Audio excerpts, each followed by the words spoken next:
Eh bien, salut à tous. Moi, je voudrais vous présenter aujourd'hui la nouveauté que j'aime beaucoup. Il s'agit de Petites Souris, un jeu très mignon au niveau des illustrations, qui va être jouable à partir de 3 ans. Donc c'est un jeu vraiment fait pour les tout petits, on nous en demande de plus en plus, donc celui-ci est complètement adapté, et là où je trouve qu'il a une petite particularité, c'est qu'il va pouvoir se jouer à 2, 3, 4 personnes, mais aussi tout seul. Ouais. Voilà, et à cet âge-là, c'est quand même pas commun, donc c'est très chouette. Il n'y en a pas tout le temps. On va retrouver un petit plateau comme ici avec nos petites souris. C'est super joli. 4 petites souris ici. Avec donc plusieurs cases, avec les petits insectes, avec des phases de lune, tout simplement, qu'on va venir avancer. Le but du jeu, c'est de partir du terrier qu'on retrouve ici et d'amener notre petite souris en passant par le chemin jusqu'à le trou. Quoi, le c'est terrier, la maison, c'est la maison de la petite souris. C'est la maison de la petite souris. Ouais. Voilà, du terrier à un autre. Le trou de la petite souris. Jusqu'au trou de la petite souris. Voilà, c'est l'idée. Comment on va faire? On va devoir retourner les jetons qui sont tous donc face cachée, comme ici. Oui. Et donc, par exemple, là, je vais retourner le petit papillon. Donc, je vais prendre ma souris verte et je vais l'avancer jusqu'au prochain papillon.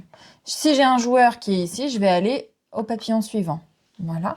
On va retrouver plusieurs insectes. On va retrouver le papillon, l'abeille, on va retrouver la coccinelle et on va retrouver également quelques pièges, donc les phases de lune qu'il faut éviter. Qui font avancer la journée. Et donc, qui vont nous faire avancer.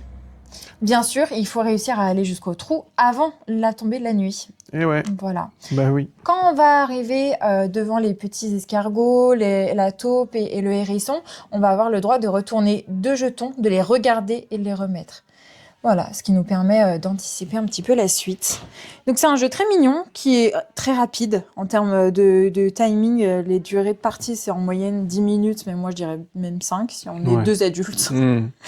Donc voilà, très accessible et on peut en refaire plein. Moi, ce que j'aime bien, c'est que quand tu as fini le jeu, puisque tu mets tous les jetons dans le trou, parce que ça aussi, il y a cette partie-là. Quand je retourne ça, je le mets après dans le trou. Tu mets dans le trou. Et il n'y a que les lunes que tu gardes, donc il faut se souvenir où les lunes sont pour pas les reprendre pour faire avancer la journée. Mais ce que j'aime bien, c'est que du coup, le jeu se range tout seul, en fait. Vous commencez la partie, il y a partout. Et en fait, à force, tu ranges tout dans la boîte. Et on finit par mettre la petite souris dans la boîte. Donc voilà, nous qui mettons un point d'honneur à ce que nos enfants rangent les jeux à la fin, bah là, c'est parfait, quoi. Comme ça, on est tranquille. C'est vrai. Ouais, non, c'est vraiment sympa. Donc, jolie petite nouveauté. Ouais, j'aime beaucoup. Que tu avais découverte à Cannes, d'ailleurs. Ouais, je l'avais vu et je me suis dit que ce serait bien sympathique et que, en effet, dans cette gamme, à partir de 3 ans, jeux solo, alors il y a compétitif et coopératif. On peut faire soit vraiment la course, soit on s'entraide. Bon. Pour réussir à il n'y a pas énormément de propositions, donc ça en fait une de plus parmi celles qui existent déjà et c'est une très sympathique. Ouais. Voilà. Moi, une partie, on en a fait quelques-unes, on a bien rigolé. Donc, on est un peu la cible, finalement, de ce genre de choses aussi. Complètement. Et pour le deuxième, on va en bas? On va en bas. Allez. Alors, le deuxième jeu. Alors, le deuxième jeu que je voulais présenter, c'est God5. Un jeu qui fonctionne très, très, très, très bien. Les parties sont assez brèves, on est à peu près sur une 15aine de minutes et tout s'enchaîne bien. J'aime bien le matériel où on va avoir chacun un petit paravent devant son plateau avec donc feutre Velleda. Et on va chacun avoir également donc des petits jetons qui sont positionnés sur notre porte-jetons. Porte-jetons. Voilà. Allez. Le petit plateau personnel. Les jetons, quand on est joueur, sont de cette manière-là, donc c'est-à-dire complètement cachés. On a juste les yeux qui apparaissent, ces petits trucs qui permettent à tous ceux qui sont qui voient pas bien les couleurs de tout simplement mieux voir les couleurs. Tous les jeux maintenant sont de mieux en mieux équipés comme ça. Donc ils sont cachés et mon but à moi, ça va être de deviner quels sont les chiffres ici. Ouais. D'accord. Donc tout simplement, à chaque tour de jeu, on va venir retourner un jeton. Donc là, le 21 vert. Donc je sais que mon jeton vert n'est pas le numéro 21. Donc, je peux tout simplement le barrer. Et je vais demander aux autres joueurs de soit me le positionner dans l'ordre chronologique. Croissant. Donc, Voilà. Est-ce qu'il est ici? Donc là, le 21, il va être entre le 13 et le 29. Le plateau est à l'envers, mais c'est pas grave. Voilà. Ouais. Parce que normalement, ça devrait être comme ça. Oui, normalement, il se met là, mais c'est pas grave, c'est pas grave. Soit, on a également une autre indication qui nous permet de faire des éliminations, c'est les petits points qu'on va retrouver sous les chiffres. Ouais. Donc là, je peux demander, par exemple, est-ce que je vais avoir le même nombre de points que sur ce jeton, par exemple. Ouais. On va me dire oui ou non. En fonction, je vais pouvoir cocher. Donc, j'ai deux options. Soit je me dis, bon, bah, du coup, c'est entre le 13 et le 29 et je coche juste, voilà. Soit vraiment, je peux faire des déductions et en fait, ça va être vraiment à celui qui se creuse un petit peu plus la tête, qui fait le plus de déductions, que va revenir la victoire. Parce que si on se base uniquement sur ce que nous racontent les autres et qu'on va pas chercher un petit peu plus loin en termes de stratégie, eh ben, on est sûr de pas arriver premier. Donc, c'est le premier qui réussit à compléter ces 5 chiffres, ces 5 nombres, qui va crier « Got 5 ». N'importe quand, hein, voilà. on peut le dire. Et à ce moment-là, il arrête instantanément la partie et on vérifie. Et on vérifie si c'est bon. Et si c'est pas bon, bah c'est le deuxième qui donnera la bonne combinaison qui remporte la partie. Et ouais, j'aime bien cette idée, surtout dans les questions. Par exemple, là, on sait que le 21, alors non, nous on le sait, pas le joueur, mais que par exemple le bleu, maintenant le joueur sait que c'est forcément un numéro en dessous de 21. Voilà. Donc il va rayer toute la partie au-dessus. Et de dire, ouais, ok, maintenant je sais que ça, c'est là. Je sais, à l'inverse aussi, que le rouge est forcément supérieur à 21. Donc on fait le... Donc à chaque question, il y a de l'interaction, ça élimine énormément de possibilités. Pareil pour le coup des points, hein. Vous avez vu, je sais pas si on voit bien, mais il y a un certain nombre de points à chaque fois. Si j'élimine tous les 1, par exemple, pouf, bah, ça fait déjà pas mal de numéros sur ma grille. Et je trouve que c'est le côté satisfaisant qu'il a eu. On va pas se leurrer, hein, ça c'est un des jeux qui a le plus fait parler de lui au Festival de Cannes. On en vient toujours à Cannes, mais c'était là où il y a beaucoup de nouveautés qui sont sorties là ces derniers temps. Il y a toutes les infos. Et et God5, en effet, il a fait parler, tout le monde voulait en prendre. Et puis, voilà, comme vous l'avez vu, il prend 2 minutes à expliquer, il est accessible un peu à tout le monde. Ouais. Je sais pas à partir de quel âge ils estiment d'ailleurs, à partir de 8 ans. 8 ans, mais oui, c'est ça, carrément. C'est logique, à partir de 8 ans, ça marche. Non, c'est efficace, c'est simple, t'as envie... C'est vraiment pas prise de tête. Des fois, on se dit, on va faire un God5 juste parce que on a un quart d'heure, 20 minutes devant nous, qu'on n'a pas envie de se prendre le chou. C'est ça. Puis le matos, c'est sympa, c'est agréable d'avoir des vrais jetons, pour le coup, un peu dans le même style que Rummikub. Alors, c'est Blue, je sais pas si que Blue Orange, mais Blue Orange, il m'amuse beaucoup parce qu'ils font pas mal de publications avec les petits bonhommes, là. Ils les mettent dans des endroits bizarres, avec leur tête, genre, lui, suspicieux, tu vois, il le met, je sais pas, dans un frigo à côté d'un plat bizarre, tu vois. Eux étonnés, tu vois, ils les mettent dans un tiroir plein de slips, tu vois. Enfin, c'est génial.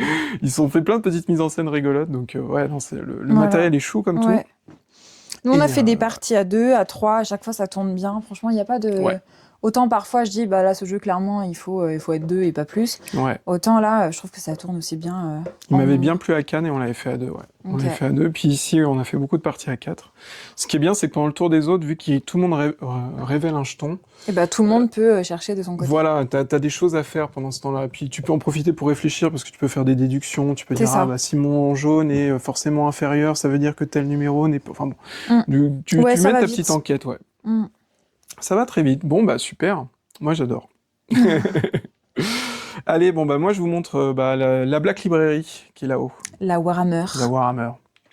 C'est parti. Salut. Alors, moi, de mon côté, je vais vous présenter la Black Library. La Black Library qu'on avait vue la semaine dernière en cours d'élaboration. Et ça y est, elle est prête, elle est pleine de livres. Et encore, il en manque, parce qu'il y a déjà des clients qui ont sauté sur des légendes de cet univers, de ce lore incroyable qui est Warhammer. Génial. Et notamment avec la collection The Horus Heresy. Si vous voulez vous initier au lore, il y en a plein d'autres, mais notamment c'est celui-là que je conseillerais pour démarrer. Vous avez les livres de Dan Abnett, vous avez tous les auteurs, Robert Rast, tout ça, avec l'infini et le divin, pour comprendre l'univers incroyable de Warhammer. Riche, très riche, trop riche d'ailleurs, il faudrait je pense des siècles, et ça c'est que une partie de la collection Warhammer qui existe bien sûr, on en aura de plus en plus, ça c'est la partie de base.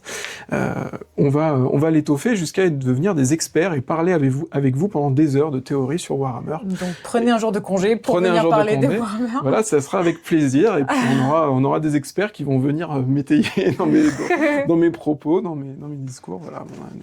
Super ouvrages, j'adore les couvertures, c'est magnifique. Oui, en plus c'est vraiment de la bonne cam, je trouve, en termes de qualité. Il y en a beaucoup, ils ont refait un petit peu le design, et avec des jolies dorures pour les Résidorus pour l'Ascension. Donc voilà. Donc j'en profite aussi en vous parlant de Warhammer pour vous présenter les nouveautés Warhammer, parce que on parle beaucoup de jeux de société, mais on fait aussi du Warhammer. Est-ce que tu vas réussir à me suivre? Bien sûr. Ouais. Allez, viens. Allez, cours. Parce que c'est loin, c'est pour ça. Et vous présentez les nouveautés. Alors, en nouveauté, à la boutique, vous avez donc les Astra Militarum, donc le Death Corps, qui sont arrivés. En fait, ils font partie maintenant de l'armoire de base de chez Warhammer. Donc maintenant, il est arrivé dans la collection parce que c'est un des plus populaires, un des sets les plus populaires qui vient d'arriver.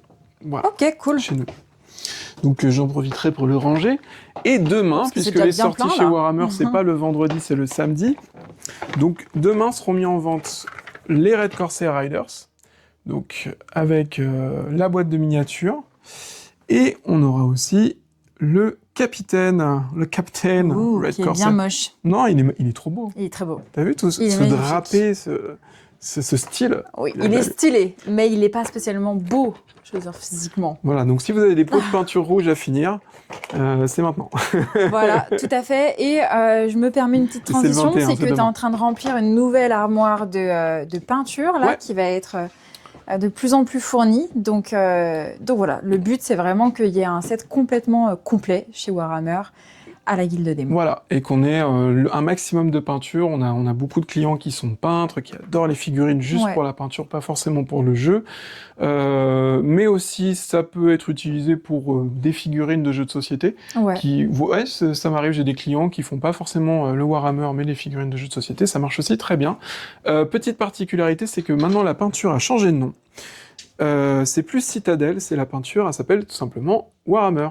Ok, voilà. Ce qui est plus logique. Ils ont changé l'étiquette, voilà, c'est la seule grande nouveauté au niveau des peintures, mais je vous rassure, c'est toujours les mêmes coloris, c'est toujours la même chose, et c'est toujours les mêmes pots. Ok. Voilà. Il y a que vraiment, ils ont switché d'étiquette. Donc voilà, on va commencer avec ça, puis tous les mois, on va approvisionner, on aura jusqu'à avoir la grande de peinture aussi, pour avoir les... Je sais plus combien ils ont de couleurs, 99 en tout? Même plus que ça, mais... 1000.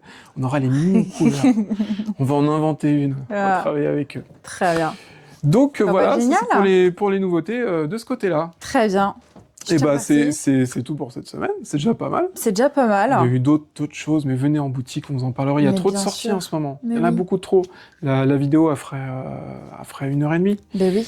Voilà. Donc venez, il y a toujours le Mythologies est toujours là. On a encore du Restart qui est trop bien aussi. Venez le tester pendant nos soirées jeux. Moi, j'ai vu beaucoup de nouveautés aussi sur la partie enfants. On en parlait tout à l'heure. Oui.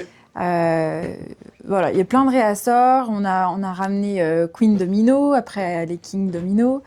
On a beaucoup de jeux pour les petits qui arrivent avec le Fan Me, qui n'est pas une nouveauté, mais c'est des jeux pour les tout petits. À partir de 2 ans et demi, ça peut se jouer. Et ça, on nous en demande de plus en plus. Ouais. Donc et mon préféré, je sais pas si on en avait parlé. On avait parlé de Troupeau? J'en avais parlé, moi. Ah, t'en avais parlé? Ouais. Ah bah oui, c'est vrai. J'adore ce jeu. C'est vraiment, cool. C'est vraiment le Flip 7 du petit. Carrément. Voilà. Donc, à bientôt. On vous attend. Bon. On vous attend. On vous attend. On vous attend. Bah, on vous attend. À bientôt. À bientôt. On sait pas finir la vidéo, apparemment. Non. Bisous. Bisous.